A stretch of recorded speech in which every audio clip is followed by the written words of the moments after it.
BFM Business présente Les pionniers chez Fred Mazzella, avec Frédéric Mazzella et Stéphanie Colo.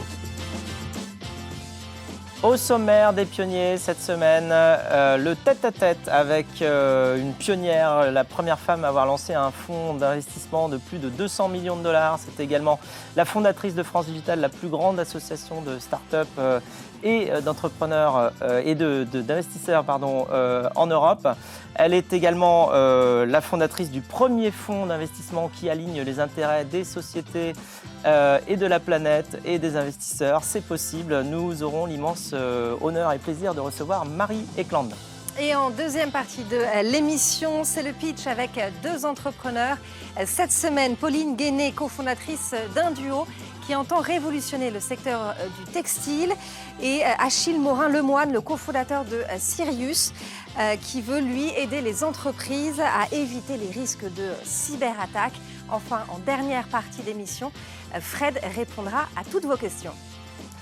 Et tout de suite, on enchaîne avec le tête-à-tête de Marie Eklund. Les pionniers chez Fred Mazzella, le tête-à-tête. Bienvenue dans le tête-à-tête. Aujourd'hui, nous recevons Marie Eklund. Bonjour Marie. Bonjour Fred. Alors, tu es une pionnière, une multi-pionnière. Tu es une entrepreneuse de la finance. Tu as été la première femme au monde à lancer un fonds d'investissement de plus de 200 millions de dollars. Tu as structuré et porté la voix de l'écosystème numérique français en justement montant une association de collaboration entre les startups et les investisseurs, qui est aujourd'hui la plus grande association de startups en Europe, qui s'appelle France Digital. Tout à fait. Voilà, tu as créé et tu présides aujourd'hui le premier fonds de VC aligné sur les intérêts réels de la société. Bon, ton parcours est une quête de sens. On va la découvrir. Alors, tu connais le principe de l'émission. On va regarder ce que tu as fait. Et puis, on va surtout s'intéresser à ce que tu as pensé quand tu l'as fait et pourquoi tu l'as fait, les périodes de gestation, de réflexion, avant justement d'envoyer ces choses-là. On aura quelques interventions de Stéphanie pour nous aiguiller, nous apporter du contenu.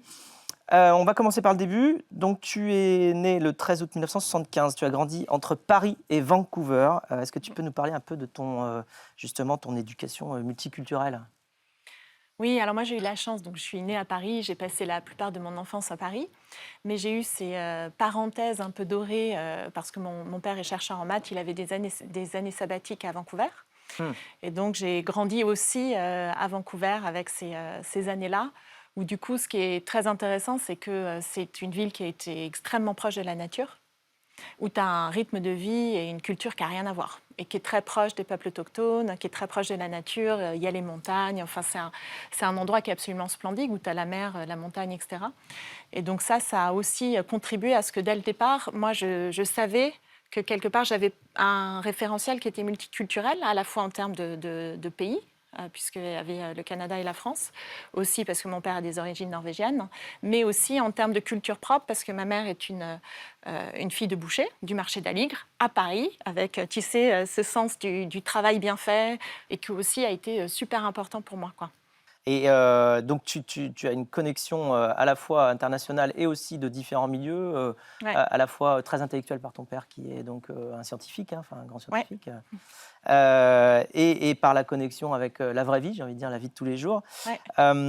Mais tu as étudié au lycée Louis-le-Grand, tu étais même prise ensuite pour pouvoir poursuivre en prépa scientifique ou HEC, et là, tu as dit non. Qu'est-ce qui s'est passé? Pourquoi tu t'es dit non, c'est pas... Je me suis dit non, c'est pas pour moi, et je me le suis pas dit, je l'ai senti en fait. Ouais. C'est-à-dire que moi j'ai fait 3 ans à Louis-le-Grand, qui est un des grands lycées parisiens, et j'ai vécu ces années-là. Alors il y a des super bons côtés, c'est là où j'ai rencontré des amis que j'ai encore maintenant. On était 10 en seconde, on est 40 maintenant, donc c'est des amitiés très profondes, c'est des moments très forts. À l'époque, tu avais des Doc Martens, tu étais habillée Tout tout à en fait, noir. c'est pour ça que j'ai eu autant d'amis, c'est sûr. Ils sont restés tout en noir et en Doc Martens, c'est tes amis d'époque? Alors, non, ils ne sont pas restés tout en noir Doc Martens, ils n'étaient pas tous en noir Doc Martens, mais moi, depuis que j'ai arrêté, je ne peux plus me porter de noir, c'est terminé. C'est ça, tu as tout fait d'un coup, C'est terminé. Mais bon, en fait, moi, je n'ai pas aimé la compétition et le côté concours élitiste que porte ce système des grandes écoles. Ce n'est pas pour moi, en fait. Moi, je conçois la résolution des problèmes tous ensemble. Je ne les conçois pas avec cette idée que je vais être meilleure que toi en maths ou en physique, ou il y en a d'autres qui... Ça ne veut rien dire pour moi, en fait. Et moi, le vrai sujet, c'est comment on apprend ensemble, comment on fait des choses ensemble. Et ça, du coup, ça me heurtait presque Mais tu es quand même personnellement. compétitive, ça fait beaucoup de volets. Exactement, je fais beaucoup de volets, mais c'est en équipe. C'est pas la Donc, c'est même de la histoire. compétition en équipe. Ouais, c'est Plus que de la compétition c'est des challenges individuelle. en équipe. Et c'est vraiment des moments de vie commune. Tu essayes de faire des choses ensemble. Alors, tu poursuis tes études en maths et en informatique à Paris-Dauphine. Tout à fait. En 97, avec ton diplôme en poche, tu pars à New York pour ton premier job. Tu es informaticienne au sein de la banque d'affaires JP Morgan. Tu faisais quoi précisément? Informaticienne, c'est très large. Hein. Ah oui, en fait, je codais. Ouais. Et donc, c'était la période, c'est le début de la transformation digitale. Hein. Donc, en fait, je participais au transfert des ordres qui étaient passés à la bourse à la mano, au stock exchange qui était en face, hein, d'ailleurs. Et on les transformait dans des ordres informatiques avec derrière tout le système de gestion des risques. Non, c'est pas toi qui passais les ordres. Toi, tu Non, faisais voilà. toute Et puis après, par contre, on technologique. m'appelait. Les traders, ils m'appelaient après pour dire non, mais là, ça marche pas, ton C'est truc. pas passé. Je Le bouton n'est comprends pas au bon rien. endroit. Les risques associés, je ne suis pas d'accord avec le calcul. Bon, bref, je ne peux pas trader. Mais c'est de Donc, l'automatisation de tâches extrêmement justement répétitives et en grande quantité. Donc c'est beaucoup de données aussi, j'imagine. Absolument. Et c'était aussi, donc c'est très volumétrique en données, mais c'était aussi beaucoup de calculs financiers justement, de risques, de valorisation de ces actifs-là. Donc c'était à la fois les passages d'ordre et derrière l'analyse qu'on pouvait faire de toutes ces positions-là. C'était pas trop codifié pour toi, ce monde-là? J'y suis pas restée, hein, donc sans doute que si. Hein. Voilà, donc on a la réponse. Et donc tu rentres en France, tu fais un DEA Je rentre en France, ouais. en économie et tu rejoins le monde du capital risque Ouais. pour le compte du Crédit Agricole Private Equity. Et c'est là que tu tombes amoureuse du capital risque. Alors c'est quoi le capital risque? Fais-nous juste en 2 phrases le capital risque, ce que c'est et ce que ça apporte. Alors, c'est très simple, en fait. C'est d'accompagner des entrepreneurs, justement, qui sont dans une période où tu ne peux pas aller chercher un prêt à la banque parce que, fondamentalement, l'investissement que nécessite ton projet, il n'y a pas de chiffre d'affaires garanti associé. C'est de la R&D, c'est de l'innovation pure, etc. Donc, il y a un risque associé à cet investissement-là qui ne peut pas être pris par des banques et par du prêt.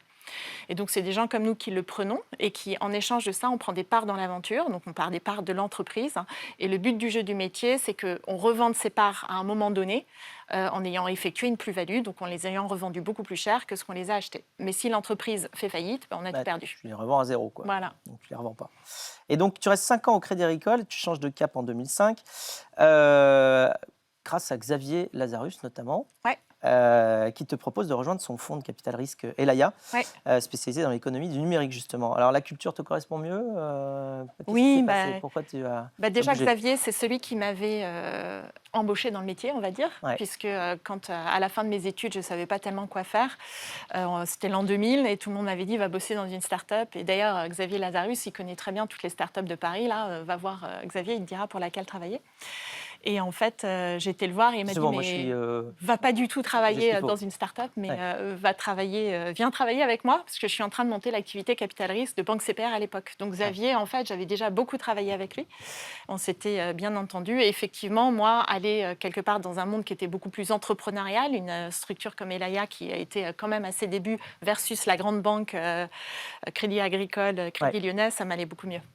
Beaucoup plus de flexibilité et d'agilité. Et tu participes justement, grâce à cette nouvelle aventure, à une des plus belles réussites du fonds, Criteo. Stéphanie. En 2006, Elaya investit lors du tout premier tour de table de Criteo, start-up spécialiste du ciblage publicitaire. 7 ans plus tard, Criteo fait ses premiers pas au Nasdaq. On en voit les images. Jean-Baptiste Rudel. Et c'est un véritable succès. La valorisation dépasse les 2,2 milliards de dollars, ce qui permet à Elaya de récupérer 60 fois sa mise initiale. Une opération qui était tout sauf écrite, puisque la dernière grosse opération française au Nasdaq, elle datait à l'époque de 1994 avec l'IPO de l'éditeur de logiciels Business Object, effectivement.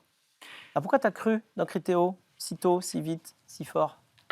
J'ai cru dans 2 choses, en fait. Dans 3 choses, on va dire. J'ai cru dans l'équipe. Ça, c'était très clair et c'est toujours un des fondements JB profonds de Orma, de ce que je porte. Et c'était marrant parce qu'au au début, en fait, moi, j'avais rencontré Jean-Baptiste Rudal et il avait ce projet qui me paraissait plein de sens, qui était de se dire il faut qu'on arrive à créer des algorithmes de recommandation par goût des produits culturels. C'était l'époque où, sur tout le web, il y avait énormément de choix de produits culturels, etc. Mais les e-commerçants, ils mettaient que les best-sellers en première page. Donc, ils n'arrivaient pas à faire tourner le catalogue et c'était très dur de recommander quelque chose aux gens qui arrivaient d'augmenter le panier moyen et de trouver ce qu'on voulait. Donc, cette idée de recommandation par goût, j'y croyais beaucoup et c'est ce que portait Jean-Baptiste. Et en fait, assez vite, il a rencontré Franck et Romain, qui étaient les autres fondateurs de Criteo, qui, eux, travaillaient exactement sur le même sujet dans un incubateur des mines à Goranov. Et ils ont eu l'intelligence de se dire, on va joindre nos forces et faire ça. Donc, c'était à la fois le besoin profond du marché de recommandations personnalisées, la qualité de l'équipe et sa complétude avec l'arrivée de Franck et Romain, et la qualité de la technologie qu'ils avaient déjà développée, Franck et Romain, au sein de l'incubateur des mines, quoi. Mais c'est rare d'avoir, tu vois, au tout démarrage, deux projets, deux gens qui travaillent sur des choses qui ont exactement les mêmes fondements et qui se disent, bon, on sera plus fort ensemble, on fait 50-50, on y va. C'est quelque chose d'ailleurs que Jean-Baptiste Rudal raconte très bien dans son livre On m'avait dit que c'était impossible. Et donc, par contre, tu trouves que les investisseurs, notamment internationaux et américains, ne s'intéressent pas encore assez au capital risque européen. Oui. Et ça te gratte, et donc tu veux leur prouver qu'ils ont tort, et donc tu t'y prends comment pour essayer de démontrer qu'il faut s'intéresser au capital risque européen? Eh bien, je monte une asso. C'est une voie, et donc, non, mais donc avec en fait, comme but... comme but de développer évidemment l'écosystème, parce que en fait, moi, je suis une matheuse, donc ça veut dire que je sais modéliser des problèmes, mais je suis une informaticienne, ça veut dire que je sais itérer pour trouver des solutions, me planter la première fois, mais arriver à trouver finalement. Et quand j'étais au board de Criteo ou d'autres entreprises ou d'autres startups, bah, tu vois bien que certains des problèmes qu'on rencontre au niveau du board, eh ben, on ne peut pas les régler par l'entreprise elle-même parce qu'ils sont systémiques en fait. Tu vois, le manque de talents digitaux pour Criteo, le manque d'attractivité des capitaux étrangers, il ne peut pas tout seul y arriver, quoi. S'il n'y a pas assez de monde et pas assez d'argent, on ne peut juste pas le faire. juste pas le faire. Et donc à ce moment-là, il faut une action collective. Et je me suis dit, il faut qu'on arrive à démontrer le dynamisme de l'écosystème français avec des chiffres. Tu vois, et qu'on arrive à montrer aussi à quel point c'est important de faire évoluer la réglementation autour de ça, qu'il y ait les pouvoirs publics, mais que nous-mêmes, entre nous, on s'unisse et puis on soit plus forts ensemble, quoi. C'est comme ça que tu fondes justement France Digital. Donc c'est l'arrivée de France Digital, ouais. Tout à fait. Et donc, je pars... En fait, ce que j'avais fait, c'est qu'il y avait une stagiaire chez Elaya qui a regardé toutes les données du portefeuille Elaya pour justement regarder les chiffres de croissance, quelles étaient les caractéristiques des startups, comment on pouvait porter un discours étayé, avec des vrais chiffres sur le secteur. Et puis, fort de ces données, j'ai été voir les autres investisseurs, on a été voir les entrepreneurs du portefeuille et on s'est dit, on s'agrège ensemble pour porter finalement cette parole-là qui était hyper nécessaire à l'époque en France en particulier. Et en 2015, tu crées donc ton propre fonds, Daphne. Tu es la première femme à fonder un fonds de plus de 200 millions de dollars. Qu'est-ce qui a fait germer l'idée, du coup, d'aller créer ton propre fonds? C'est en fait à force de porter la parole de la transformation digitale auprès des patrons du CAC 40, auprès du gouvernement français, la Commission européenne, etc. J'avais développé une vraie compréhension des moteurs de cette transformation. Et je disais, en fait, il faut que tu sois compétitif au niveau international, parce que même si tu n'y vas pas, les gens viennent. Donc, ton produit et ton offre, il faut que tu la penses comme ça. Tu vois, c'est une boîte de San Francisco, basée à San Francisco, qui a mis un coup de pied dans la fourmilière des taxis parisiens, quoi. Donc, ils ne s'y attendaient pas, je pense. Donc, on est dans cet univers-là. Donc, c'est comme ça que tu dois penser. Il faut que tu penses scalabilité dans le sens où on a accès directement à ces consommateurs. Donc, le service que tu leur rends, il est très différent. Comment tu le suis, etc. Et en réalité, quand je rentrais chez Elaya, et je me disais, mais nous, est-ce qu'on est compétitif au niveau international ? Est-ce qu'on a intégré le numérique dans notre manière de se transformer et d'agir et dans l'offre qu'on peut faire aux entrepreneurs? Et pas du tout, quoi. Et donc, je me suis dit, mais en fait, il faut que nous-mêmes, on repense le métier d'investisseur à l'aune du numérique et en intégrant finalement toutes ces bonnes pratiques ou toute cette technologie, toute cette culture, toute cette pensée dans la manière d'exercer le métier pour offrir pour mieux accompagner les entrepreneurs et mieux accompagner les investisseurs, d'où Daphne. C'est comme ça que tu es devenue une porte-parole majeure de tout l'écosystème français et que tu es allée jusqu'à conseiller le gouvernement Stéphanie. Oui, en 2011, Nicolas Sarkozy crée le Conseil national du numérique, une commission consultative composée d'une trentaine de membres de la société civile nommés par l'Élysée. Son rôle est de formuler de manière indépendante des avis et des recommandations sur toute question relative à l'impact du numérique sur la société et sur l'économie. 2 ans plus tard, vous rejoignez l'organisation et en 2017, vous en prenez même la présidence. Mais quelques semaines après votre nomination, vous présentez votre démission après la décision du gouvernement d'écarter Rokhaya Diallo de l'institution, la nomination de la militante féministe ayant été très critiquée à l'époque. Alors, cette expérience CNUM, c'est un échec, une étape, Ah, c'est fondateur. Ouais, fondateur. Ah, Ça a c'est initié complètement ta fondateur. nouvelle période de gestation pour la suite. Absolument. Et puis j'avais tellement appris dans le process Ouais. que je pense que j'aurais sans doute pas fait 2050 s'il n'y avait pas eu l'épisode du CNUM.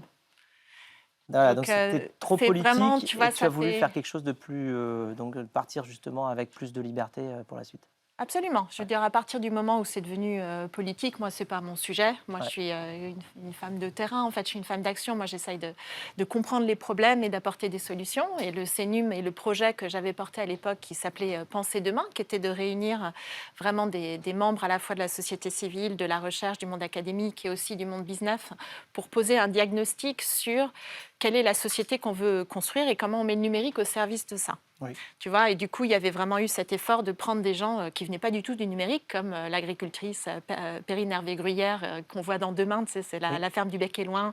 Il y avait vraiment un panel de gens qui représentaient des franges très différentes de la société et qui s'entendaient pas forcément. Hein.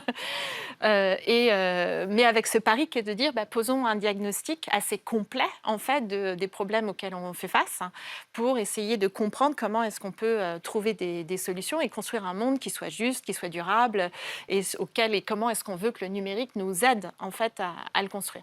Bon, c'est devenu éminemment politique, donc c'était absolument plus mon sujet, quoi. Donc c'était clair qu'on ne pouvait pas aller au bout de ce projet-là. Mais il y avait aussi un truc, c'est que pour moi, ça dessinait une stratégie d'investissement. Tu vois, c'est Et donc, quand tu es allé voilà. chercher cette stratégie d'investissement-là Exactement. d'une autre manière. Tout à fait. En donc, créant 2050, mais aussi parce que dans l'aventure CNUM, bien, en parlant à Perrine, en parlant à Dominique Don, qui est une ancienne de l'Ifremer, de l'ADEME, en parlant à tous les gens que j'avais réunis et convaincus de participer à ce projet, j'avais aussi compris que la vraie transformation qu'on était en train de vivre, et que c'était la transformation durable. Et qu'en réalité, il fallait qu'on pense la finance pour arriver à accompagner cette transformation. Et j'ai acquis la conviction que le modèle du capital risque historique n'était pas en capacité de le faire. En tout cas, qu'il y avait une meilleure manière de le faire. Et donc, entre 2018 et 2020, tu as une période de gestation, justement, de structuration de ce nouveau bébé que tu as lancé, qui s'appelle le fonds 2050, que tu as lancé à la rentrée 2020. Tu t'appuies sur quel pilier pour construire cette nouvelle vision, ce nouveau bébé? Le premier, c'est la compréhension, donc c'est le savoir, la connaissance, quoi. Et parce que, en fait, il y a plusieurs choses. La première des choses, c'est qu'après toutes ces années, en ayant manipulé l'argent, en fait, en ayant investi dans des entreprises comme Criteo, mais comme plein d'autres, Swile, Shine, Ifan, dans la santé, dans l'éducation, dans plein d'endroits, ce que tu comprends, c'est la puissance de l'argent. En fait, l'argent, quand tu investis, tu n'es pas en train de prédire le futur et de prendre des paris, tu es en train de le façonner. Et c'est très différent. C'est-à-dire que quand tu comprends ça, la question d'après, c'est « OK, je veux contribuer à quoi, en fait ?» Oui, cet argent-là, il est très différent des autres, puisque c'est l'argent qui, effectivement, est là pour construire le futur. Il y a une intention, quoi. Oui, il y a une intention derrière cet argent. Même si tu ne te l'acceptes pas et tu ne te le dis pas, en réalité, l'argent, quand tu le mets là, tu as l'intention que cette entreprise, elle soit extrêmement... qu'elle grandisse, qu'elle soit très profitable, qu'elle ait beaucoup d'impact. Et l'impact qu'elle va avoir va façonner la société dans laquelle tu vas vivre, dans laquelle tes gamins vont vivre. Et donc, est-ce que c'est la société dans laquelle tu veux effectivement vivre, quoi? Est-ce que tu veux que ça advienne? Et comme on a cette ambition de vraiment construire des géants, en fait, ça a un impact qui est considérable. Du coup, je me suis dit, il faut qu'on prenne le problème en sens inverse. Donc vraiment, la logique de 2050, c'est de ne pas faire comme la finance fait d'habitude, qui est de regarder ce qui a marché dans le passé, de regarder les performances historiques financières, quoi. Qu'est-ce qui a marché, c'est qu'est-ce qui a gagné beaucoup d'argent, et de prendre des paris aujourd'hui en fonction de ce qui a gagné beaucoup d'argent dans le passé, mais de faire l'inverse. Tu regardes le futur, tu te dis, c'est quoi les gros problèmes qu'on doit régler, quoi. Dans quelle société veut-on vivre et comment on met l'argent aujourd'hui au service de la résolution de ces problèmes qui, comme ils sont gros, ce sera forcément les entreprises qui vont les régler, des gros succès. Et donc de belles performances financières, etc. Donc c'est vraiment ce changement de paradigme qui est de dire, regardons plutôt ce qu'on veut qu'il advienne, quels sont les problèmes, comment on les résout, c'est quoi nos meilleures chances en fait d'y répondre, et comment à partir de ce que je sais aujourd'hui, et donc la deuxième chose du coup c'est de comprendre exactement où sont les problèmes, qu'est-ce qu'on sait déjà, quelles sont les solutions qu'on peut apporter, et où est-ce qu'il faut investir en premier pour y répondre, que tu peux arriver à changer de paradigme, quoi. On a une petite surprise pour toi. Ah, c'est cool. Une question de ton directeur général et associé Olivier Baclot. Olivier. Bonjour Marie, bonjour Fred. Je sais que très souvent quand tu présentes 2050, tu commences par raconter aussi ton expérience à New York chez JP Morgan, en salle des marchés, en tant que programmatrice informatique, développement et compétences mathématiques. Et j'aimerais savoir qu'est-ce que ça t'apporte aujourd'hui dans ton métier de VC, d'être passé par cette case très financière et très technique. Merci à toi. Oui, c'est une bonne question. En fait, je pense que, déjà, je l'ai un peu dit tout à l'heure, les maths, moi, ce que ça m'a... En fait, je fais des maths au quotidien. Pourquoi ? Parce que je suis tout le temps en train de modéliser les situations ou les problèmes que je vois.